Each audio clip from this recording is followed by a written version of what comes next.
Hello everyone welcome back to my YouTube channel. So आज video रे आमे आग आमर सरकारी माध्यमिक विद्यालय केते पोस्ट खाली रही तो से ऊपर आलोचना करवा।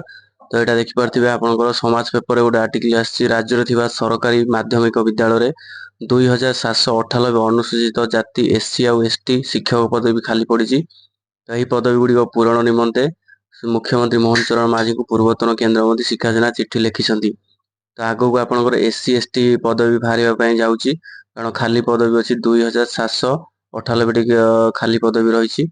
सरकारी माध्यमिक विद्यालय गुड़िक खाली पड़ा अनुसूचित जाति जनजाति शिक्षक पदवी पूरण पर नवेदन द्वारा राज्यर शिक्षक अभाव दूर हो पारे कहुपरी शनिवार लोअर पीएमजी में शिक्षक आशायी संघ आंदोलन स्थल पहुंची थे। तो यहाँ रही आपंकर आगक माने एससी एसटी वैकेंसीटा आगक आसवाक जाऊँगी।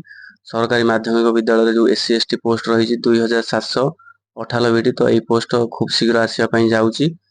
तो जो मैंने प्रिपेरेसन कर एससी एसटी पदवी तो आपण मैंने प्रिपेरेसन जारी रखु।